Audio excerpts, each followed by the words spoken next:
แล้วหูบนี่นะ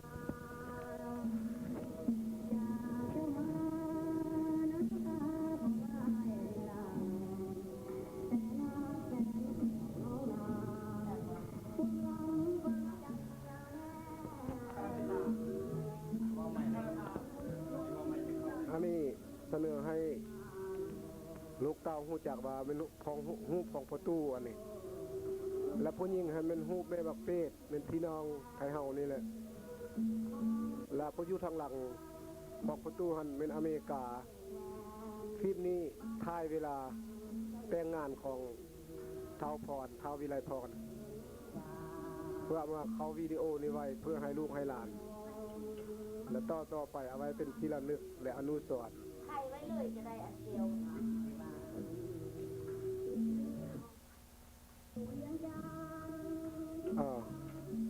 หูตัวนี้เป็นหูพอตู้อีกแล้วพอตู้กำลังจะท่ายเครื่องไปเพื่อจะไปปิดพิธีเวลาไอพรจบฮาจกูลอันนี้ก็เป็นหูพอตู้อีกให้ลูกหลาน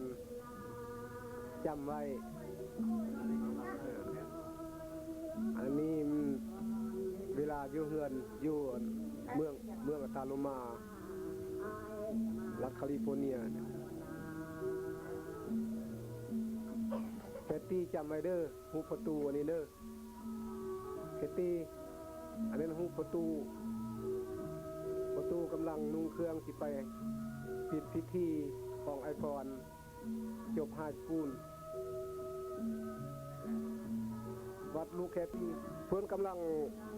จะไทยส่วนเพื่อนขับรถแทรกเตอร์เวลาปี1981-82เพื่อนเฮ็ดส่วนอยู่เฟสโนอยู่อเมริกาอยู่รัฐแคลิฟอร์เนียอันเวลานั้นเพื่อนนั่งพักผ่อนแล้วก็สังเกตหน้าดินเวลาเฮ็ดส่วนหัน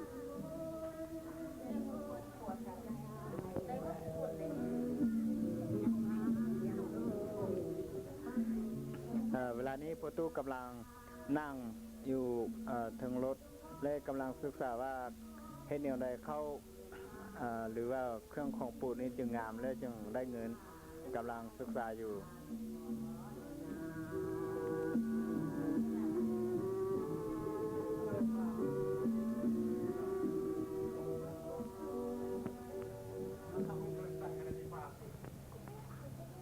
ตู้กับเมตู้กำลังออกจากในเฮือนไปเบิ่งเด็กน้อยเรียนอยู่เดินบานเพิ่นดูแลลูกหลานอยู่เฮือน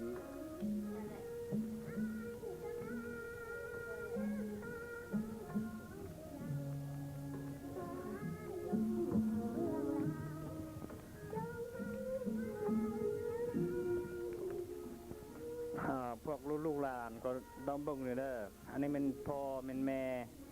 แล้วก็ต้องฮักกันคือพ่อคือแม่อันนี้บ่ต้องด่ากันบ่ต้องฟันกันแล้วก็ต้องฮักกันคือพ่อกับแม่เบิ่งฮุบหอยของพ่อแม่มาแล้วก็ต้องเฮ็ดคือพ่อแม่ฮันเด้อฟังความแลเฮ็ดหยังก็ต้องพยายามเฮ็ด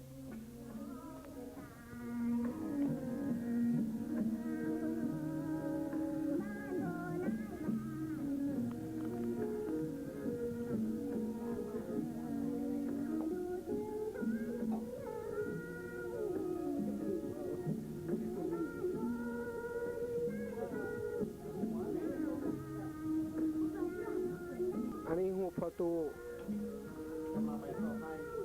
เวลาเพื่อนออกไปลีนภาคหรือลีนยูนผูนะเพื่อนออกไปนั่งโนนหินพักผ่อนเพื่อเบิ่งสภาพการนาดินแถวนั้นมันจะเป็นอะไรพอปลูกได้ดื้อเป็นได้ผลบ่ด้วยจังไดเพื่อนกำลังพักผ่อนเบิ่งที่ดินเนี่ยก็สังเกตเบิ่งหน้าดินมันจะหาเพียงดีจะใส่ จะใส่อันน่ะปลูกพังหรือพืชต่างๆ มันจะได้ผลบ่คนคิดจังซั่นไปนั่งสังเกตเบิ่งอยู่โน่นหินน่ะ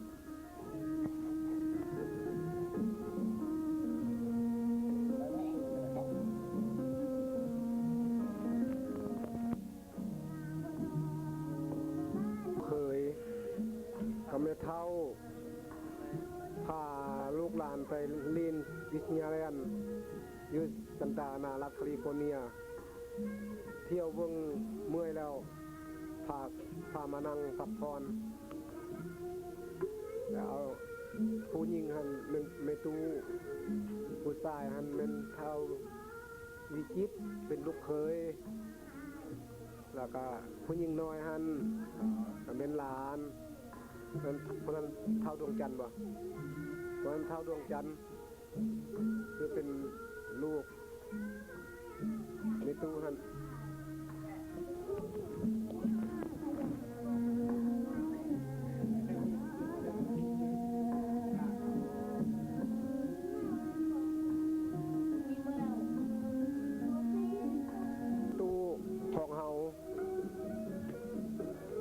หรือว่าพ่อของเขา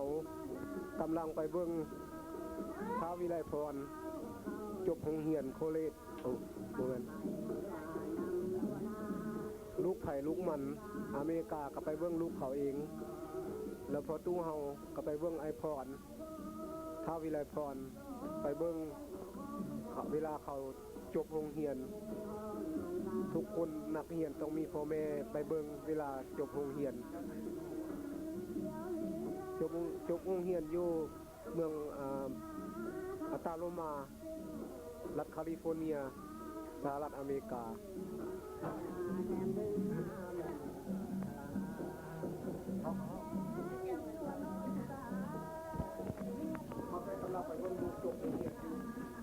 อันนี้มันพ่อกำลังไปเบิ่งลูกของเรากำลังเรียนจบสั้นไฮสคูลแล้วไปเบิ่งทั้งครูหรือว่านายครูของลูกนั้นเอาประกาศนียบัตรมอบให้ลูกแล้วพ่อก็ไปดีใจนำลูกเพราะว่าลูกนี่ก็เอาใจใส่แต่พ่อนี่มันมีพ่อแล้วจึงมีลูกแล้วจึงได้รับการห้างเฮียนการดีมาจากพวกลูกหลานทุกคนฉะนั้นพ่อจึงนั่งไปเบิ่งพวกเจ้าหน้าที่เขาเจ้าเอาเซอร์ติฟิเคตมอบให้ลูกของเราอันเป็นพ่อตู้อัมพร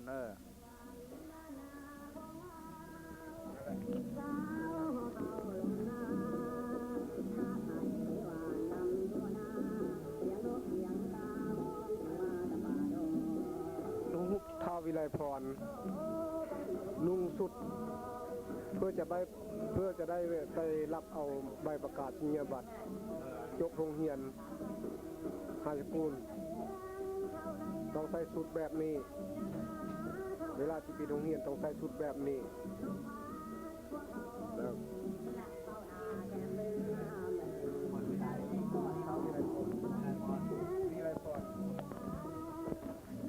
อันนี้เป็นลูกกกของพ่อตู้อัมพรแม่นซื้อวิไลพรเวลานี้พระเจ้าได้เห็นว่าน้องเครื่องถือหมดคือแบบนี้แม่นเขาเจ้าเห็นจบสั้น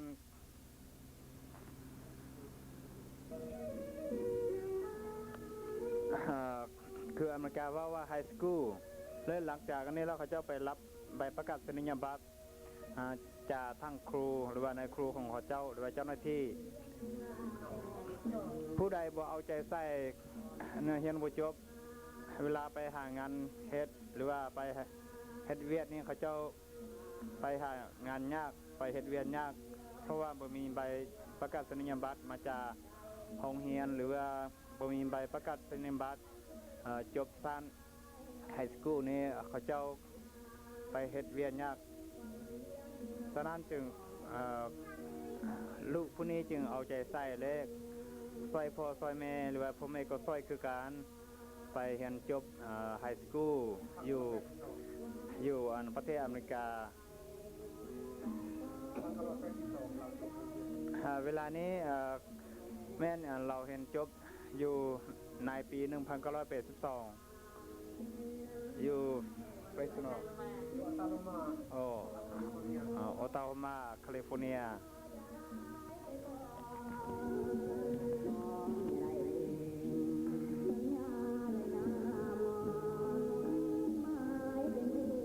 พรลูกของพ่อตู้อำพรเราไปเบิ่งพ่อไทยสวนหรือว่า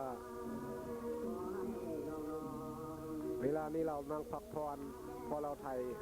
หรือว่าเราเฮ็ดขับรถแท็กเตอร์เมื่อยแล้วนั่งพักผ่อนแล้วเดี๋ยวนี้กำลังเบิ่งพอ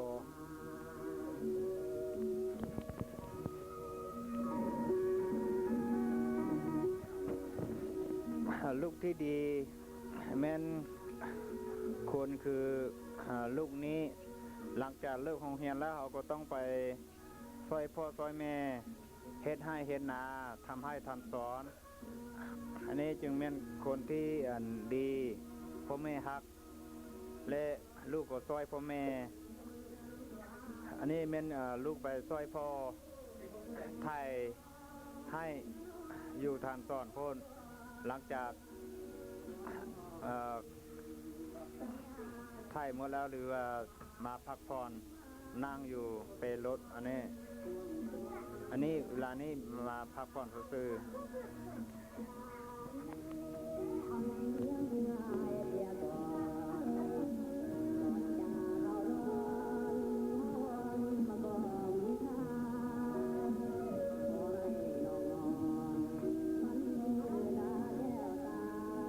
นางเข็มพรหรือเป็นน้องสาววิไลพรแล้วก็แต่งตัวเพื่อออกเดินไปเพื่อสิถ่ายรูปเพื่อนกำลังกายหดมือแต่งงานเพื่อนออกไปถ่ายรูปอยู่นอก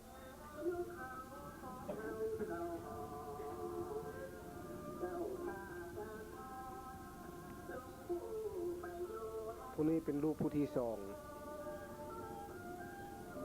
ของลูกของพ่อตู้อำพรจะเป็นผู้หญิงผู้ที่สอง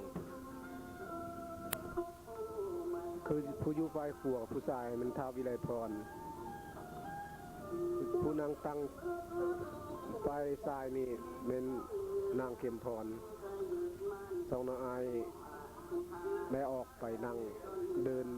อยู่นอกบ้านเพื่อพักผ่อนคุยกันและศึกษาการเรียนเป็นบางสิ่งบางอย่างที่เพื่อทดสอบบทเรียนอยู่นอกบ้านและอากาศเย็น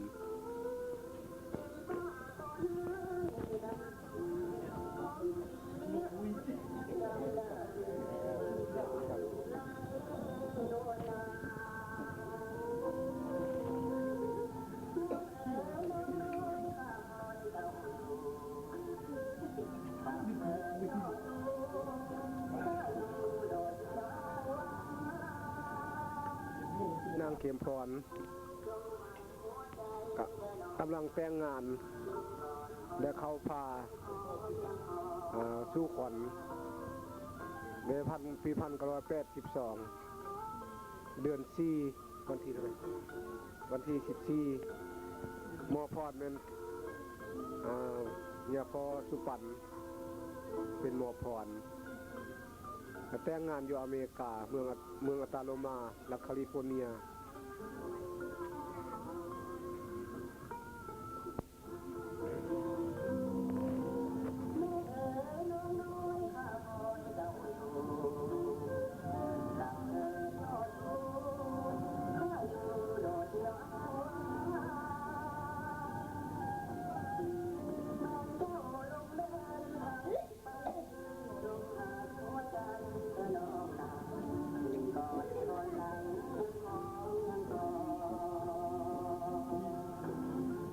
อันนี้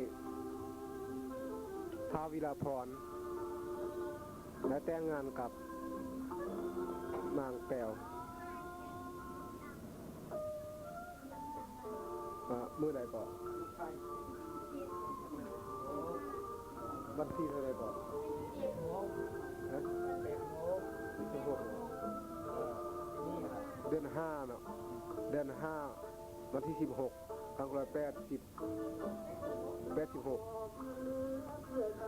แล้วไปแต่งงานอยู่ในเซิร์ชพิธีนี้ได้จัดขึ้นในเซิร์ชอยู่ในเมืองเฟสโนรัฐแคลิฟอร์เนีย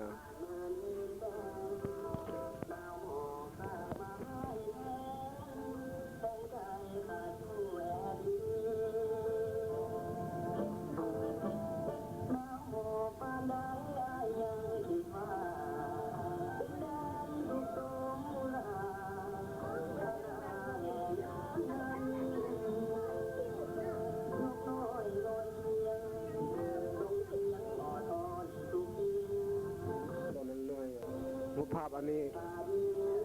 ท้าววิไลพรหลังจากจบพิธีแต่งงานแล้ว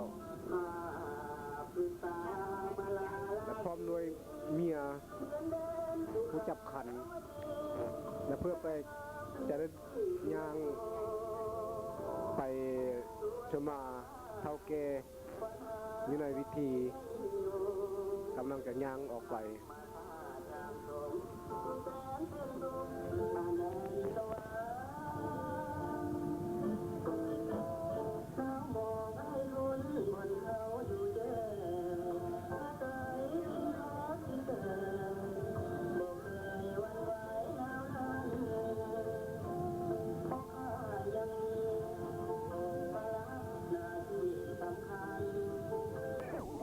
ในการแต่งงานของ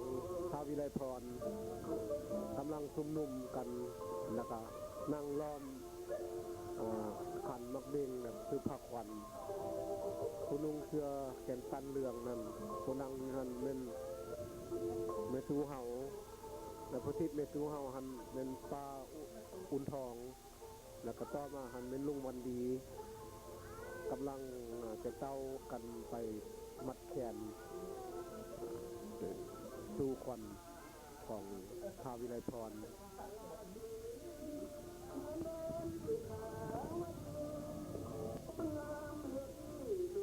เวลานี้ครอบครัวให้เฮาได้พากันไปอยู่วิทยาแลนด์ประท่องเที่ยววิทยาแลนด์และไปยืนนี่หันใกล้วันเฮือนตัวนั้นเพิ่ไปไทยฮูวิทยาแลนด์นี้เป็นที่ท่องเที่ยวของสหรัฐใหญ่ที่สุดอยู่ในสหรัฐแต่ว่าวิทยาแลนด์เนี่ยเขาตั้งอยู่ซันตาอานารัฐแคลิฟอร์เนียแล้วก็มีหลายโมเมนต์จำเพาะที่ตาเห็นนี่ก็มีหลายทุกชนิดหลายแนวที่พากันไปลีนไปขี่ไปอย่างไปลีนหันหมดมือหมดคืนขี่5 มือกับบุคอยเป็นประวัติว่าใหญ่ที่สุดวิทยาแลนด์อยู่ในสหรัฐในอันนี้กำลังกันไปท่องเที่ยวเป็นผู้สูงกระมูผู้เจ้าสู้กระมูหันแหละบ่แม่ผู้เตี้ยนะผู้เจ้าสู้ใส่เสื้อแวดหันแหละหันเศร้าอยู่เลยพ่อผู้เตี้ยหันยืนอยู่หันใกล้ๆหันแหละถ้าแสงเพชรงามกระมูอย่าหันอันนี้ท้าวแสงเพชรกับท้าววิไลพรนั้นเป็นอ้ายคุณลุงเสื้อขาวอยู่ฝ่ายขวาท้าวแสงเพชรกับคุณลุงเสื้อขาวนั้นมีซ้อนสีเหลืองเป็นน้องสายเพื่อต้องน้องอายไปท่องเที่ยวได้ยืนเพียงเดียวกันถ่ายรูปไว้เพื่อเป็นอนุสรณ์เป็นลูกของพ่อตู้อัมพรนะครับเมตูวันพ่อตู้หมดจูเขานี่แหละลูกพ่อตู้เมตูไอ้น้องเขานี่แหละพ่อปู่เขานี่แหละ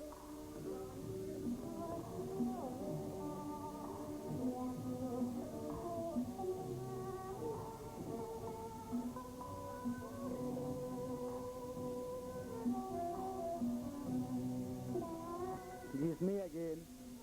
Sang Pet. Of course, everybody think I'm handsome. I know that. This is Pat and I'm standing there at my brother's wedding. I'm so handsome, huh? Right? Right.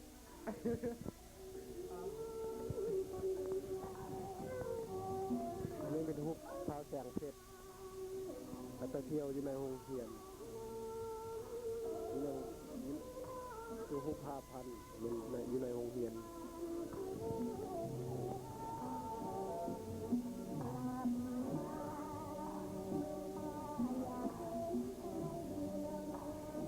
คุณพร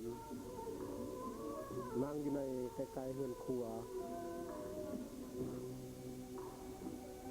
นั่งอยู่ในเฮือนเตรียมตัวจะออกไปเที่ยว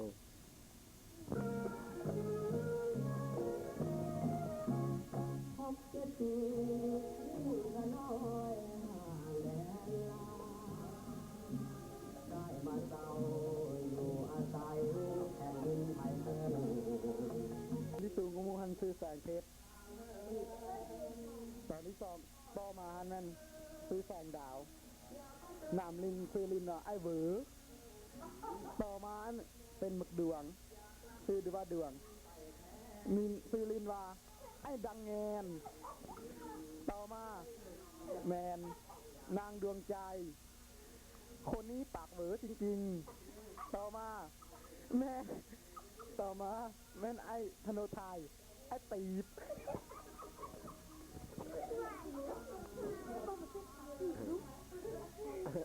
อันนี้เป็นรูป5น้องอ้ายผู้ที่1ผู้สูงคนหมู่หันเท้าแสงเพชรต่อมาเท้าแสงดาวต่อมาเท้าดวงจันทร์ต่อมาผู้ที่4เป็นนางดวงใจผู้น้อยคนหมู่หันล่าสุดหันเป็นเท้าธโนไทยอันนี้เป็นรูปมาอเมริกาทำอิฐได้ถ่ายไว้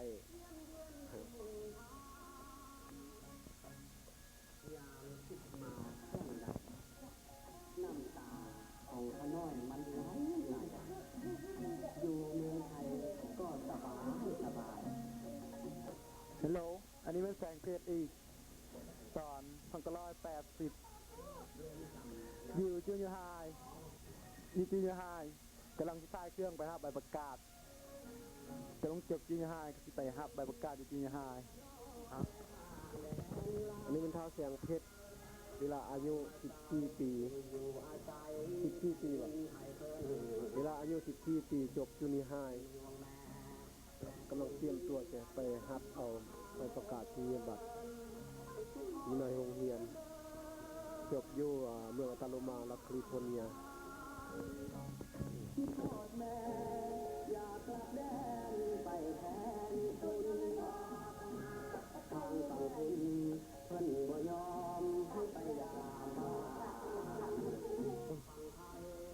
กำลังมาฮอดอเมริกาทำอิฐจะได้เข้าโรงเรียนนุ่งเครื่องจะได้ไปโรงเรียนเวลานี้กำลังเริ่มเข้าโรงเรียนใหม่ๆเวลายังน้อยชาดวงใจนางดวงใจเวลายังน้อย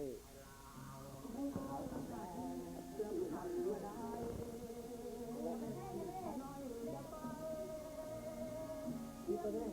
อันนี้ใหญ่มันมีมาเลยบ่าวอันนี้บอกใหญ่มืออันนั้นนี่บอกใหญ่มืออันนี้เท้าธโนไทยกำลังออกไปเล่นอยู่หลังบ้านนี่กำลังไปยอกลินตัวหมาอยู่หลังบ้านนะเวลายังน้อยเวลาปออะไรคนหนึ่งเวลาเฮียนอยู่ปอหนึ่งแต่ออกไปลินอยู่หลังบ้านยอกตัวหมาลินอยู่หลังบ้านเท้าธโนไทย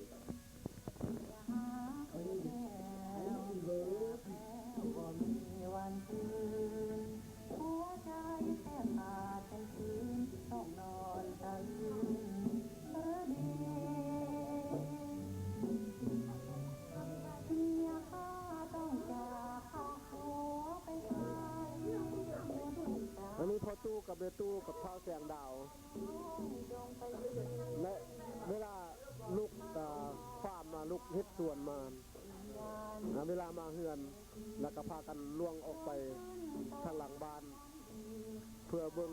แย่งกันปลูกฝังอยู่หลังบ้านหน่อยหนึ่ง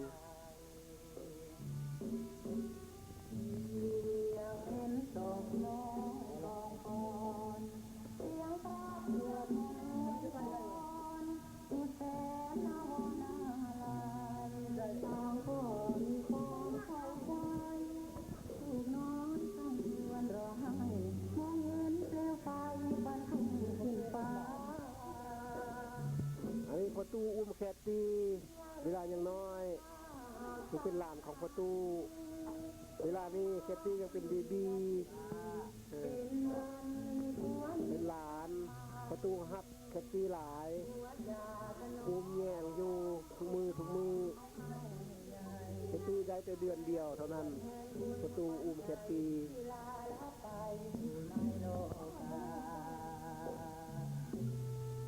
เวลานี้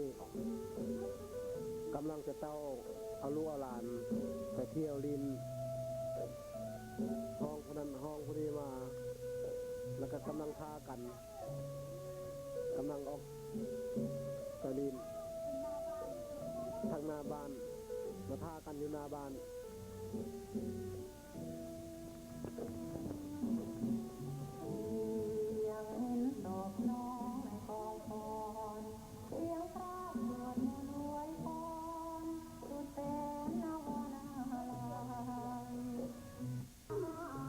พอตูเมตูกำลังออกย่างหรือว่ายืนเบื้องน้ำทะเล เวลานี้พอตูเมตูไปท่องเที่ยวทะเลที่อยู่คนยืนอยู่หันเล่นหาดทรายทะเลและกำเบิ้งแล้วก็กำลังเบิ้งมุ่งแสงตาไปเบิ้งน้ำทะเลที่แซนเดโกที่แซนเดโกแล้วบวชแทนคุณขวัญใจที่ลาละไปอยู่ในโลกามีเท้าแสงดาวกำลังอยู่โปรเจกต์ปิด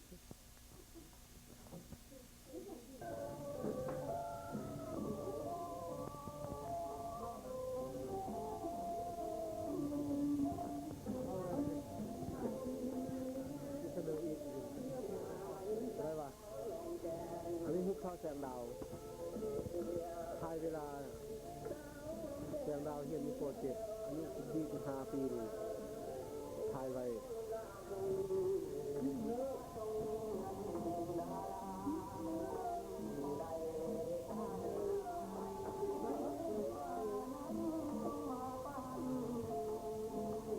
ผู้เมตู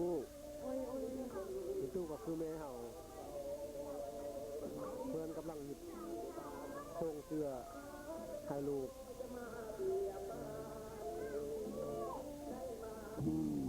บอกลูกเอาแผ่นเอาอย่างมาหยิบ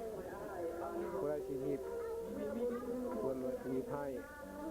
เดี๋ยวนี้กำลังหยิบทราบเครื่องไม่ว่าหยิบเครื่องให้ลูก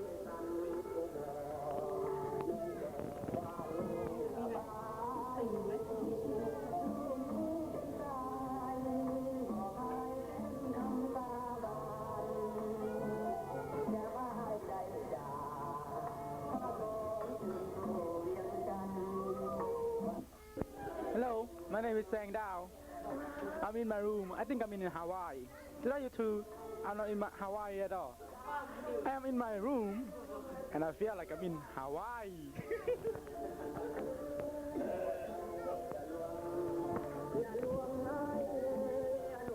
You know what? Something else? I am a nerd.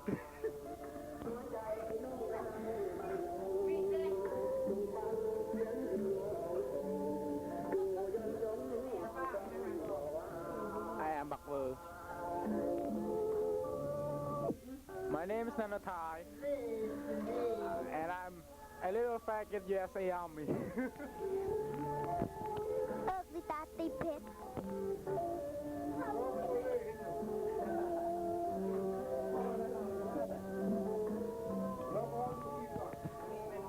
I am cute little guy, right? Nope. You're wrong.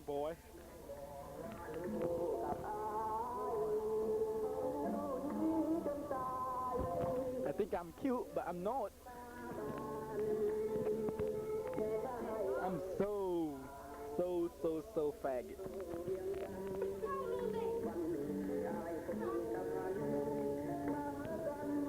อันนี้ธนุไทยเพิ่งกันกระใส่น้ำมีสูตร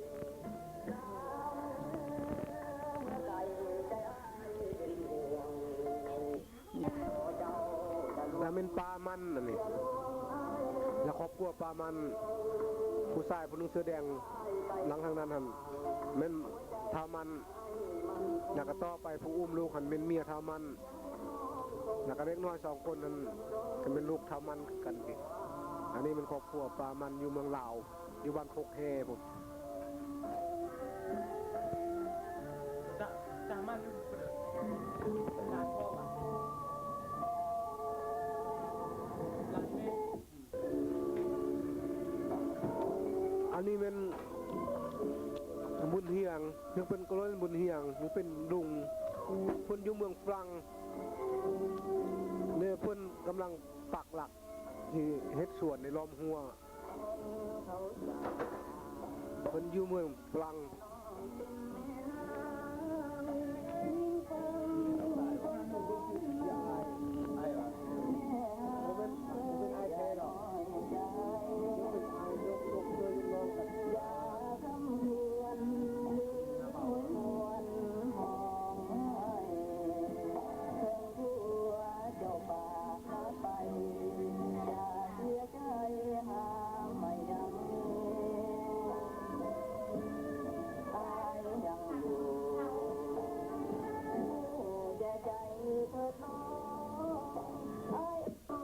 อันนี้ครอบครัวไทยเรากำลังมาอเมริกาใหม่แล้วก็พากันมายืนไทยฮูกนี่อยู่หน้าบ้านท้าวเสียงเพชรท้าวเสียงดาวดวงจันทร์ดวงใจธโนไทยไอพรบ่เห็นไอพรไปเที่ยวแล้วก็ดังเข็มพร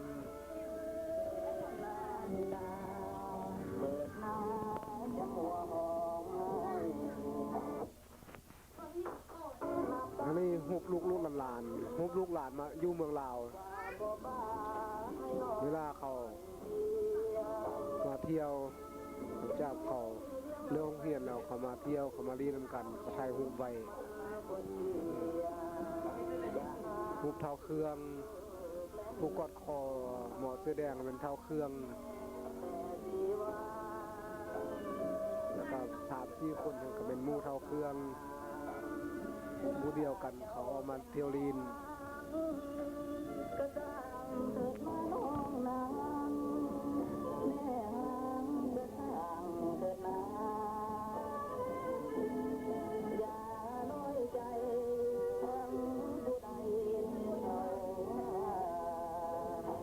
อันนี้ฮูบเท้าเครื่องลูกนางคำลาอยู่เมืองลาว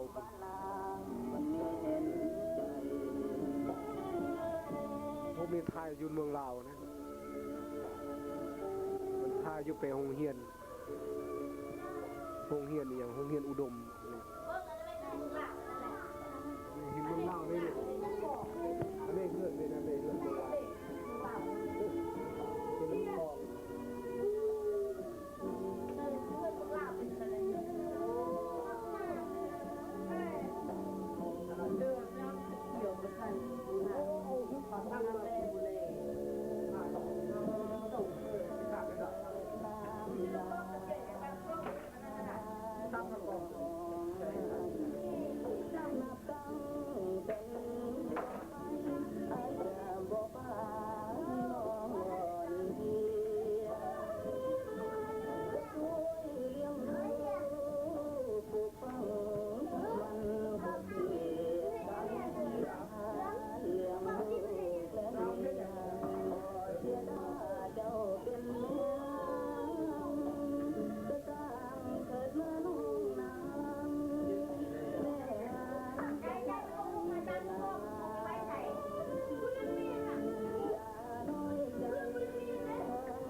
เป็นเท้าแสงเพชร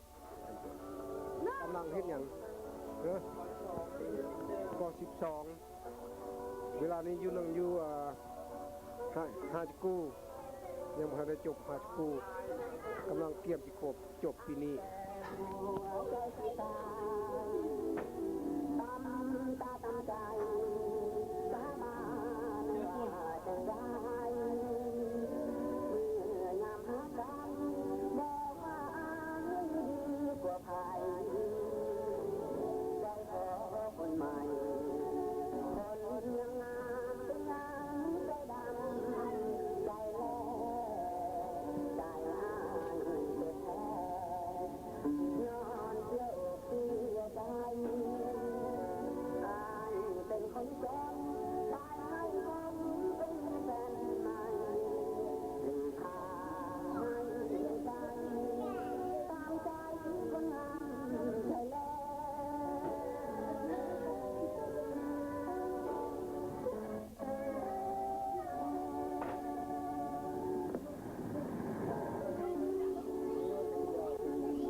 คือผาตังบางเวียงอยู่เมืองลาวพุ่นอยู่เขตเหนือทางเวียงจันทน์อันนี้แถวนั่นเป็นทงนาเนื้อเป็นทงนาอ้อมผาภูมันผาตังบางเวียงเป็นผาเป็นภูเป็นหินและทงนาอ้อมคือว่าสะอาดและงามตา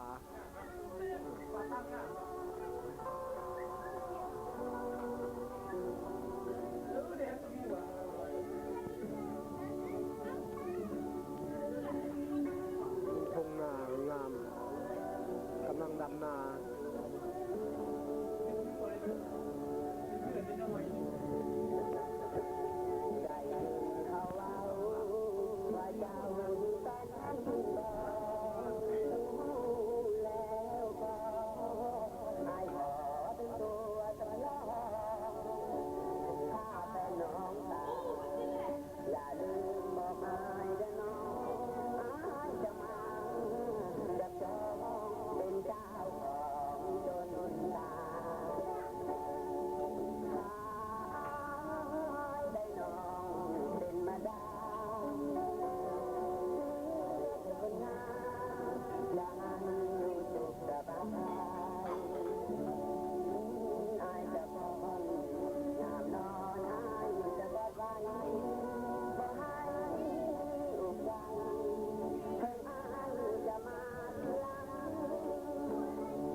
มื้อนี้เป็นมื้อวันที่14ของเดือน10 1986เวลานี้แม่น9 โมงไปกำลังกินข้าวแลน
กำลังเฮียนนายร้อยอยู่เมืองลาว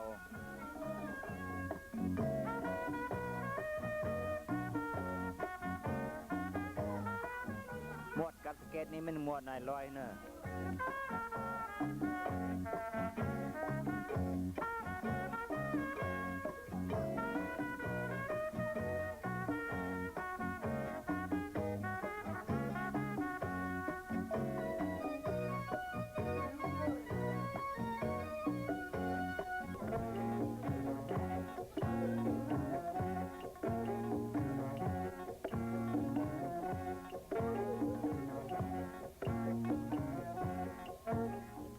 อันนี้ท่านอาภรณ์กับ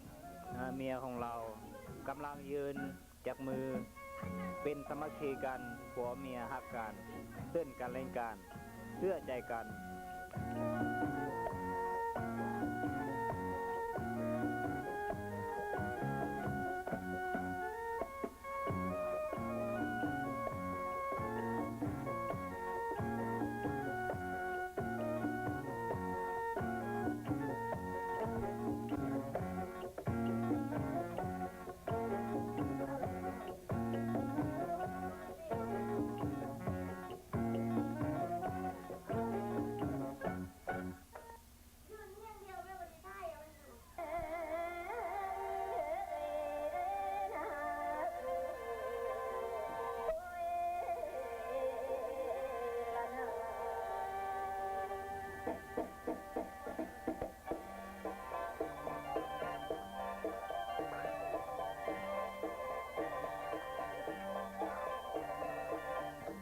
ตอนนี้คือว่าเฮือนที่เฮาปุกอยู่เมืองลาวเฮาฮะเนอเมืองลาวเฮาเฮือนคือตัวนี้บ้านเฮือนของเฮาของสั้นเราเฮาพวกเฮาก็ยังคิดหัวเลยคิดถึงบ้านเก่าเมืองนองคนลาวเฮาที่อยู่เมืองลาว